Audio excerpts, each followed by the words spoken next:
جوابی کارروائی ہو جائے تو پورا جواز مل جائے گا انہیں کہ وہ ہمیں کراش کرتے رکھتے. یہ انتہائی حکیمانہ فعل، انتہائی مدبرانہ انداز. We have to buy time, ابھی تو ہمیں وقت چاہیے کہ ہم اپنی دعوت و تربیت کے ذریعے سے اپنے بیس کو، اپنی طاقت کو وسیع کریں، مضبوط کریں، مستحکم کریں. جس کو علامہ اقبال نے کہا ہے کہ با لشہ درویشی در ساد و دمادم زن، درویشی کا انداز اختیار کرو، اس سے موافقت اختیار کر دو اور پھر اس پر لگے رہو، کوشش کرتے رہو. آخر دعوت و تبلیغ بھی تو درویشی ہوتی ہے. پھر یہ کہ درویش کو اگر آپ نے تھپڑ مار دیا تو جواب میں آپ کو تھپڑ نہیں مارے گا، یہی درویشی ہے. بدھ مت کے بھکشو ہے، ظاہر بات ہے کہ ان کے آپ کو خلاف اقدام بھی کریں گے، وہ جوابی کارروائی نہیں کریں گے. تو دعوت و تبلیغ، تربیت و تزکیہ، تنظیم اور صبر محض، no retaliation, no raising of hands even in self defence, چاہے تمہارے ٹکڑے اڑا دے. حضرت خباب بن الارض سے کہا گیا اتارو کرتا، اتار دیا. دیکھتے ہوئے انگارے زمین میں بچھا رکھے، پہلے ان کی نگاہوں کے سامنے، لیٹ جاؤ، لیٹ گئے.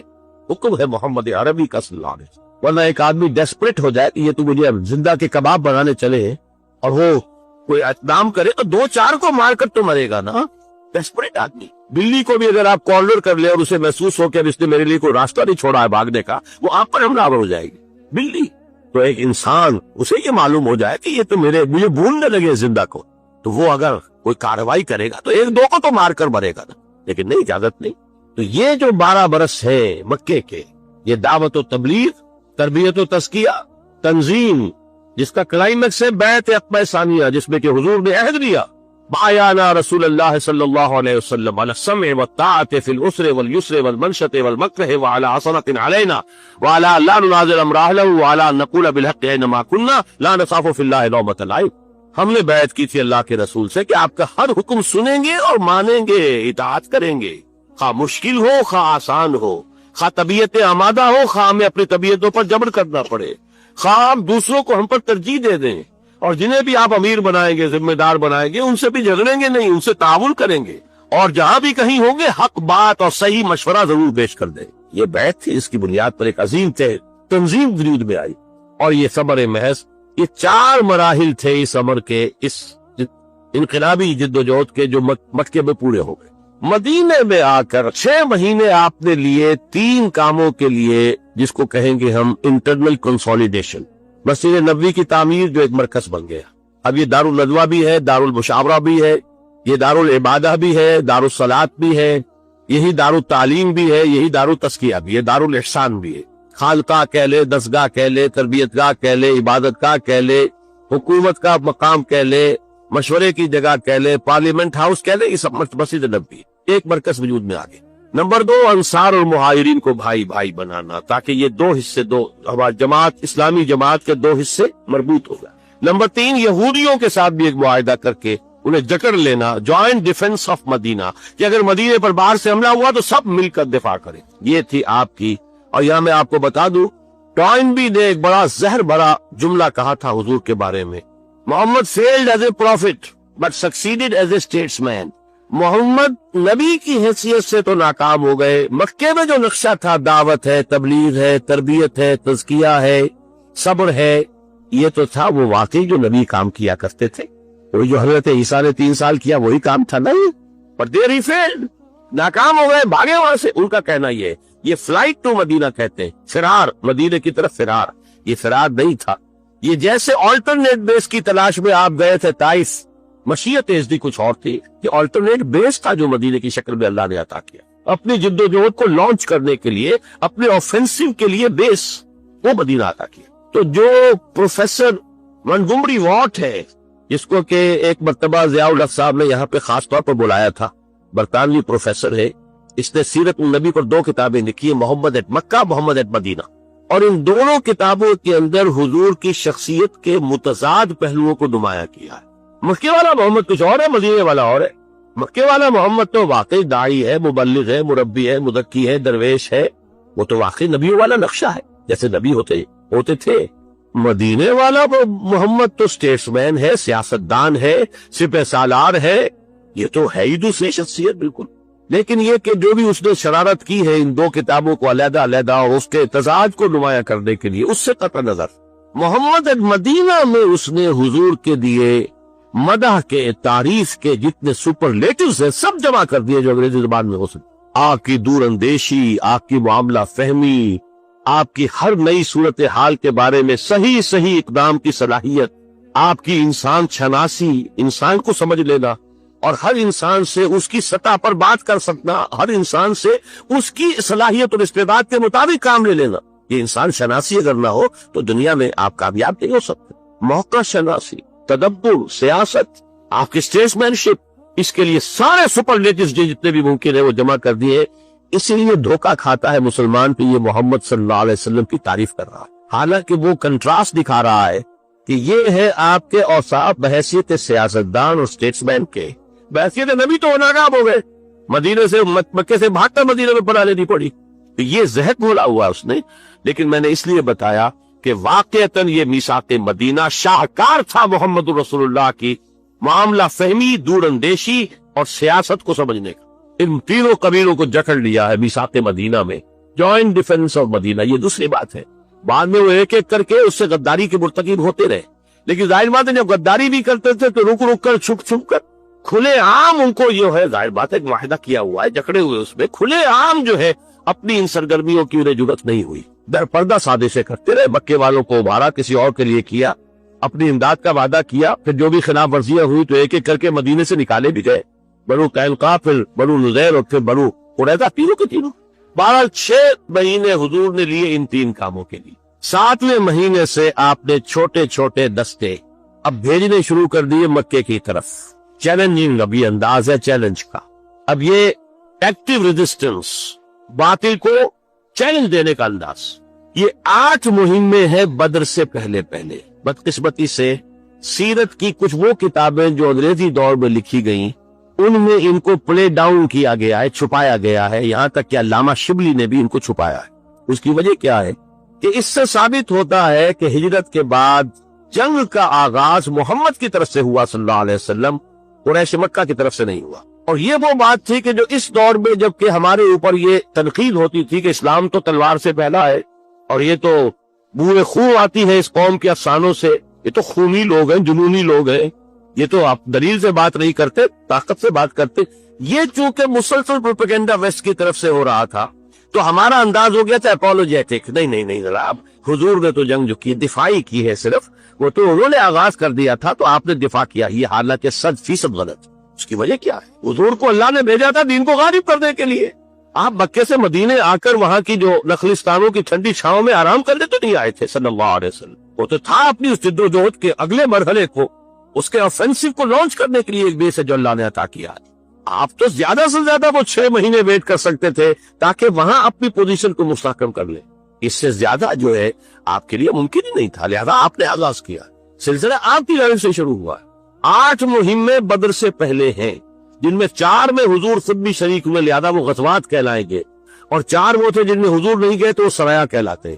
اور اس کی تفصیل میں نہیں جا سکتا اس وقت، لیکن ان مہموں کا مقصد کیا تھا ایک لفظ پہلے استعمال کر چکا ہوں، قریش کو چیلنج کرنا. اب 2 لفظ اور سمجھ لیجئے. اکنامک بلاکیڈ آف مکہ، کیونکہ ان کا سارا جو معاملہ تھا معاش کا، وہ تجارتی قافلے جاتے تھے، شمال کی طرف قافلہ جاتا تھا، شام کی طرف وہ بدر سے ہو کر گزرتا تھا. بدر ظاہر بات ہے مکے سے 80 میل کے فاصلے پر ہے اور مدینے سے اور مکے سے 200 میل کے فاصلے پر، لہذا یہ زد میں تھا مسلمانوں کی. ادھر جو قافلہ جاتا تھا یمن کی طرف وہ نخلا سے ہو کر گزرتا تھا، حالانکہ وہ تو مدینے سے اور بھی زیادہ دور ہے، مکے سے بھی زیادہ دور، مکے سے جنوب مشرق کی طرف جا رہے. وہاں بھی آپ نے ایک مہم بھیج دی، نخلا کے اندر بھی مہم بھیج دی. مقصد کیا تھا کہ قریش کو یہ بتا دینا کہ اب تمہاری لائف لائن ہمارے ہاتھ میں ہے. اس کو کہتے ہیں جدید اصطلاح میں economic blockade of Mecca. Number 2 دوسری اصطلاح پولیٹیکل آئسولیشن آف قریش. حضور خود جہاں بھی گئے ان 4 مہموں کے دوران تو وہاں کے جو علاقائی قبائل تھے ان سے آپ نے معاہدے کر لیے. یا تو وہ پہلے الائی تھے قریش کے، اب ہو گئے حضور کے، یا یہ کہ انہوں نے نیوٹرلٹی کا معاملہ کیا کہ ہم نہ آپ کا ساتھ دیں گے قریش کے خلاف، نہ قریش کی مدد کریں گے آپ کے خلاف. لیکن دونوں کا نتیجہ کیا نکلا؟ zone of political influence of Quraysh was diminishing and zone of political influence of Muhammad صلی اللہ علیہ وسلم was increasing. قرآن مجید میں مکی صورتیں جو درمیانی دور کی ہیں ان میں یہ آیت آپ کو ملتی ہے، نَأْتِي الْأَرْضَ نَنْقُصُهَا مِنْ أَطْرَافِهَا ہم زمین کو چاروں طرف سے گھیرتے ہوئے لا رہے ہیں مکے کی طرف۔ مکی دور میں وہ کیا تھا کہ ان قبائل میں بھی اسلام پھیلنا شروع ہو گیا تھا، اور گویا کہ اب مکے کی طرف اسلام جو ہے دوسرے قبائل سے پیش رفت کر رہا۔ اب اس کی شکل کیا بنی ہے کہ حضور نے جب ان قبائل کے ساتھ معاہدے کر لیے تو پولیٹیکل انفلوئنس جو ہے حضور کا بڑھتا چلا گیا اور قریش کا گھٹتا چلا۔ اس پر تنگ آمد بجند آمد، قریش کا وہ 1000 کا لشکر نکلا ہے۔ اس کا جو ایکسائٹنگ کازز ہوئے تھے وہ 2 ہو گئے تھے، ایکسائٹنگ کازز فوری۔ ایک تو جو نخلا میں آپ نے گروہ بھیجا تھا اس کی مٹ بھیڑ ہو گئی ایک تجارتی قافلے سے جو قریش کا تھا، ایک مشرک مکے والا مسلمانوں کے ہاتھوں مارا گیا، ایک کو انہوں نے اسیر بنایا لے آئے اور مال تجارت بھی لیا۔ اب شور مچیا مکے میں کہ محمد کی یہ جرت کہ اس کے آدمیوں نے ہمارا آدمی مار دیا۔ یہ پہلا قتل ہے جو ہجرت کے بعد ہوا۔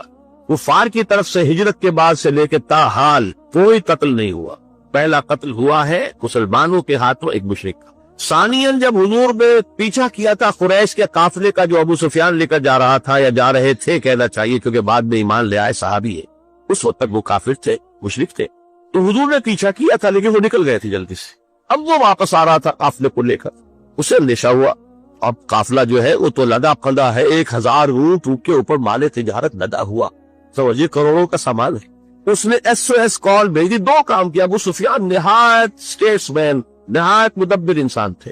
ایک طرف قریش کو کال بھیج دی SOS کال کہ مجھے خطرہ ہے محمد سے اور ان کے آدمیوں سے کہ وہ حملہ کریں گے اور ہمیں لوٹ لیں گے، لہذا مدد بھیجو۔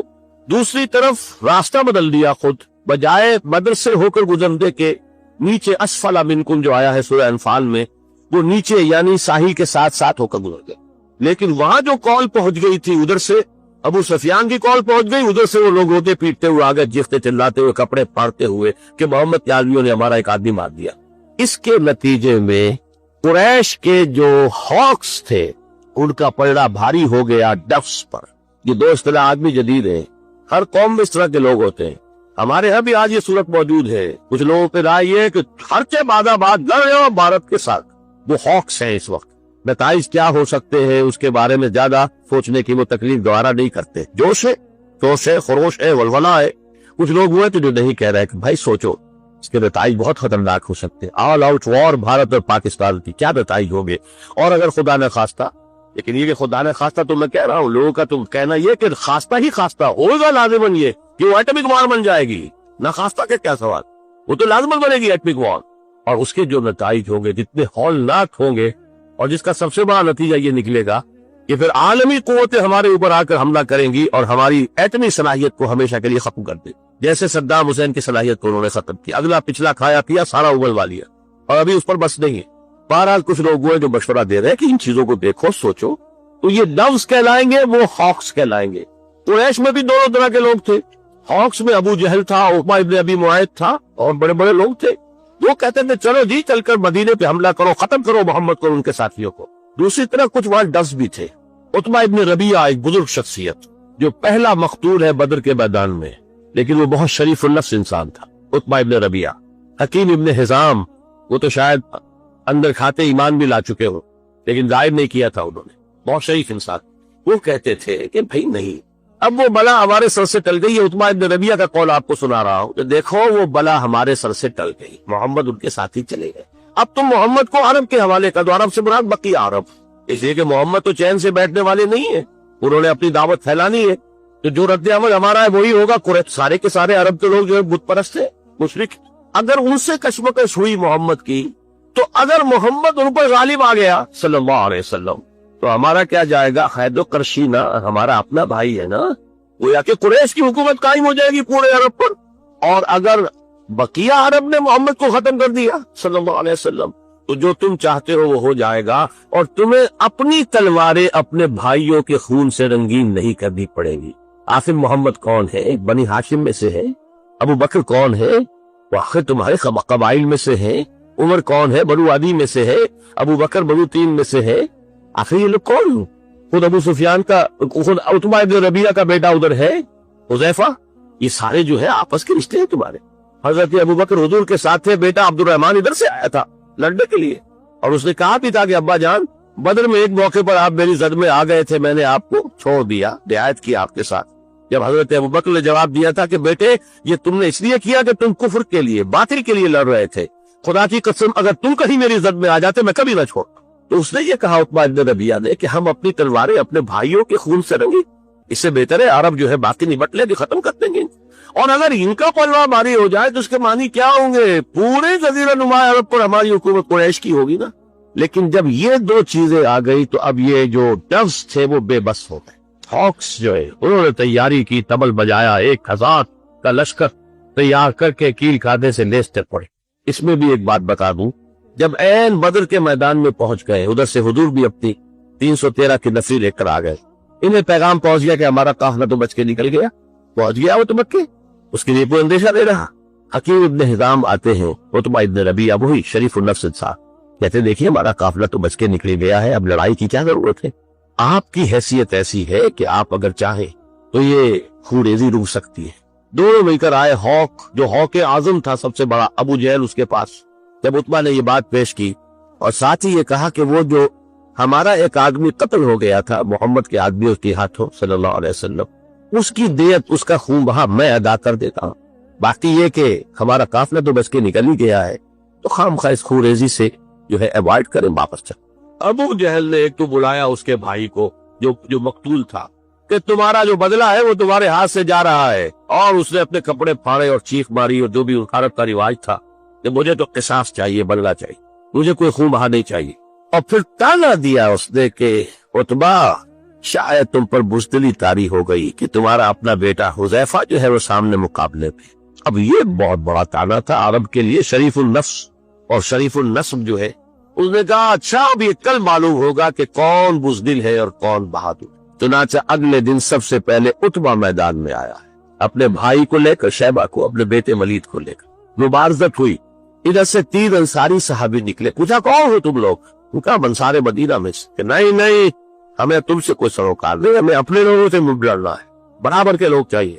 اس پر پھر حضرت حذیفہ نکلنے لگے اپنے باپ کے مقابلے، تو حضور نے روک دیا اشارہ کرتے، پھر حضرت علی، حضرت حمزہ اور حضرت عبیدہ، یہ 3 افراد نکلے، عبیدہ ابن حارث، اور پہلا قتل حضرت حمزہ کے ہاتھوں عتبہ، وہی جو جنگ روکنا چاہتا تھا لیکن تانا برداشت نہیں کر سکا کہ یہ معلوم ہوتا ہے تم بزدلی دکھا رہے ہو کہ بیٹا مقابلے میں ہے۔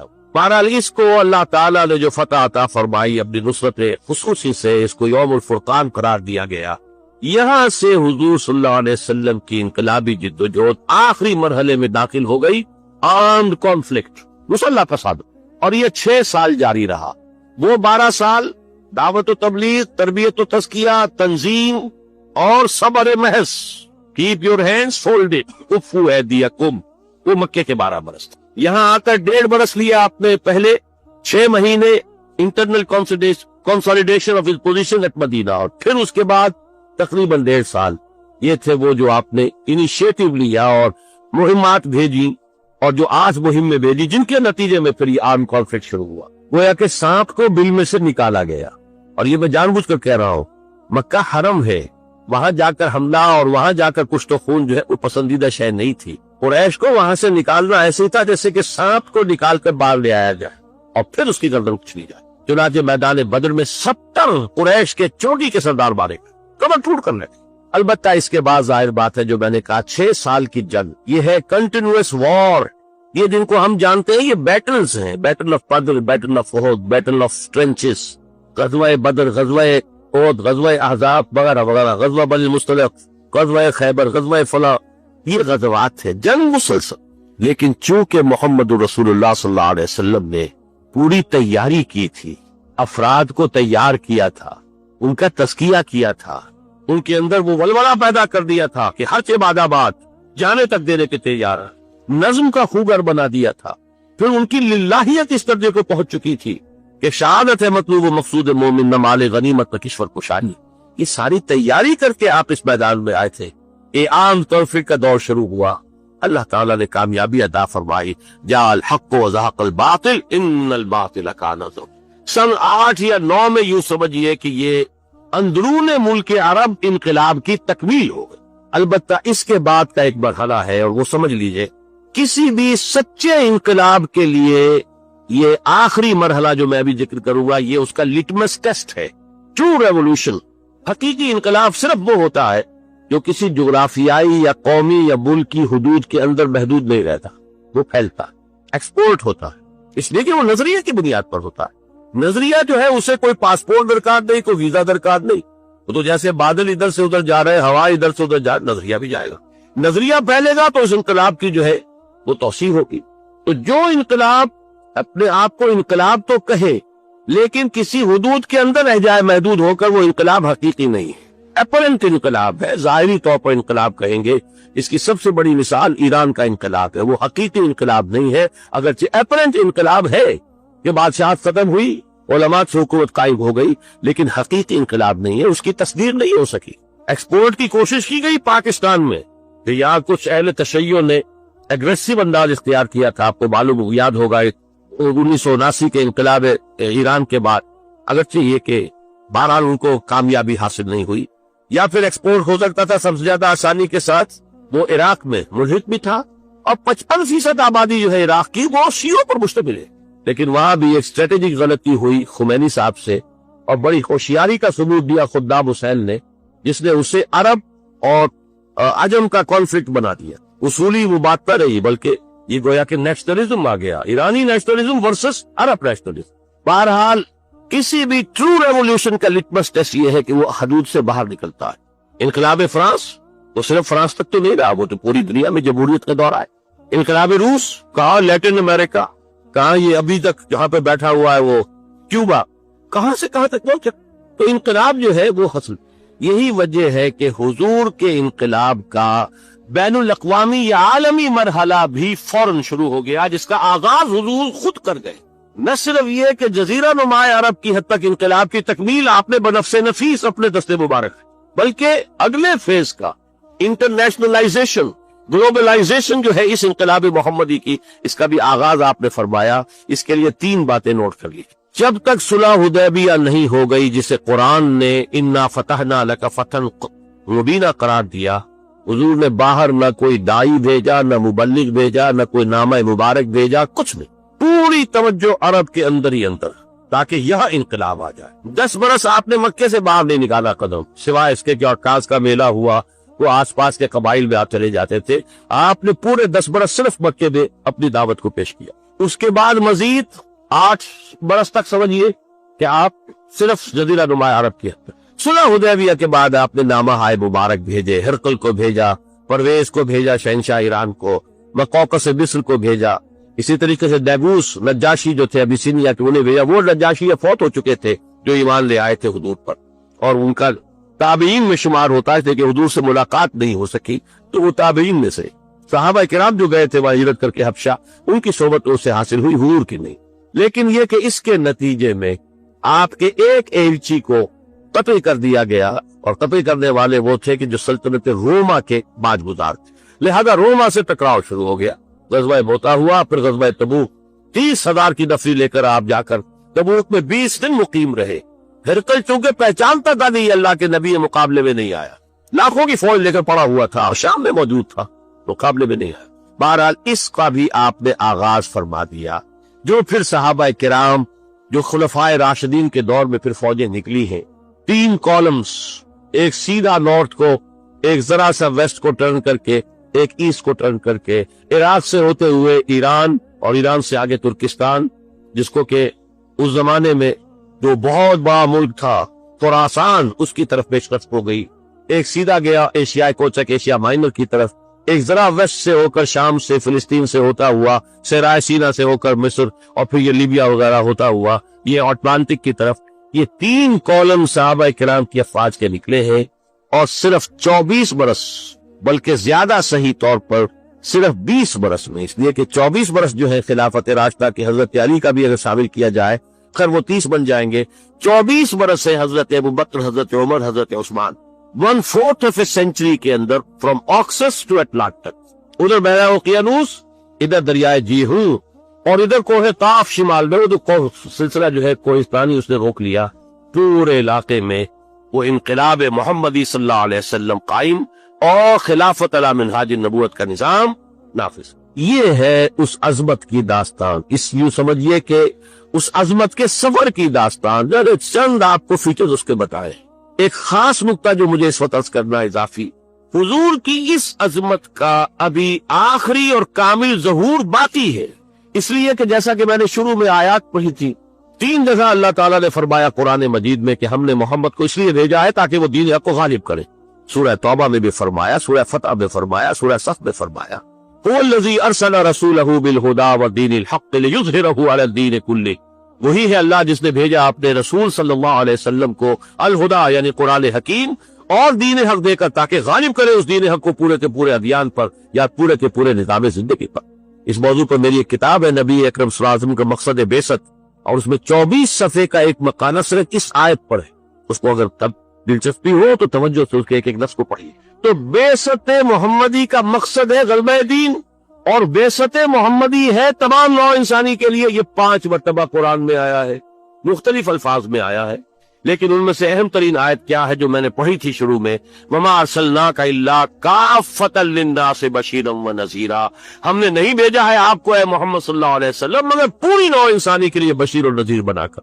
اس صغرا کبرا کو جوڑ لیجئے تو بعثت محمدی کا مقصد بتمام و کمال صرف اس وقت پورا ہوگا جبکہ کل روئے ارضی پر اور پورے عالم انسانیت پر اللہ کا دین حق غالب ہو جائے، ورنہ وقت فرصت ہے کہاں، کام ابھی باقی ہے، نور توحید کا اتمام ابھی باقی، وہ دور آئے گا۔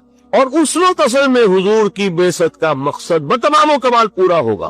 وہ ہو گیا ہوتا، آج سے 1400 سال پہلے ہو جاتا، جس انداز میں کہ جیسا کہ میں نے کہا 3 لشکر نکلے تھے، ٹھیک ہے، جو شمالی لشکر تھا وہ جا کر رکا ہے ایشیا کوچک میں، لیکن مشرقی اور مغربی جس تیزی کے ساتھ سیلاب جا رہا تھا، رکتا نہ تھا کسی سے سیل رواں ہمارا، کوئی طاقت باہر موجود نہیں رہی تھی کہ جو اس سیل رواں کو روک سکتی، لیکن انٹرنل سیبوٹاج ہوا۔ عبداللہ ابن سبا یہودی نے اسلام کا لباگا اوڑا، اندر سے انتشار پیدا کیا، خلفشار پیدا کیا، مسلمان کو مسلمان سے لڑا دیا۔ حضرت عثمان کی شہادت اور اس کے بعد 4 برس تک مسلمانوں کی خانہ جنگی، جن میں 1 لاکھ مسلمان ایک دوسرے کی تلواروں اور نیزوں سے ختم ہو گئے۔ موشن ٹوٹ گیا گاڑی کا، پروسیس جو ہے ریورس ہونا شروع ہو، لیکن یہ ہونا ہے، اور اس کی خبر دی ہے محمد رسول اللہ صلی اللہ علیہ وسلم، اور قرائن یہ بتا رہے ہیں کہ اب وہ وقت دور نہیں ہے۔ ہمارے شاعر مشرق حکیم الامت علامہ اقبال نے جو ویژنری تھے، دیکھتے تھے، جن کا اپنا دعویٰ ہے گاہ میری نگاہ تیز چیر گئی دل وجود کو چیر کر حقائق کو دیکھ لینے والی نگاہ، انہوں نے مستقبل کے پردوں کو چیر کر دیکھا ہے کہ کیا کچھ ہونے والا ہے، کیا کیف ہوگا جبکہ انہوں نے کہا تھا قرطبہ اور جامع مسجد قرطبہ کے باہر جب دریا بہ رہا ہے،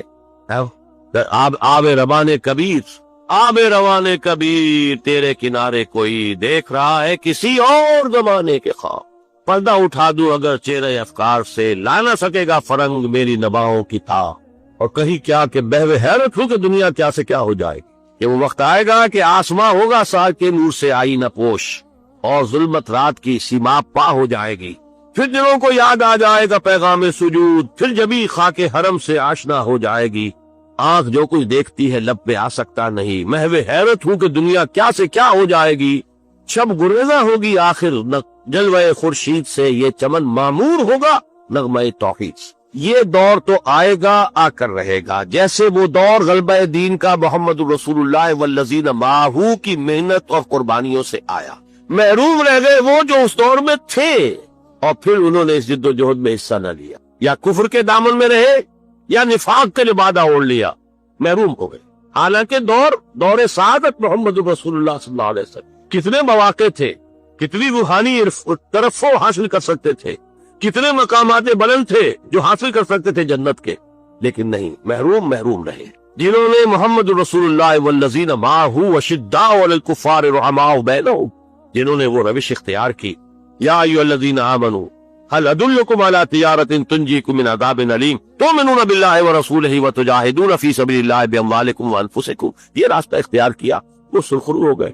اور یہ سورہ مبارکہ ختم ہوتی ہے یا ایھا الذین آمنوا کونوا انصار اللہ،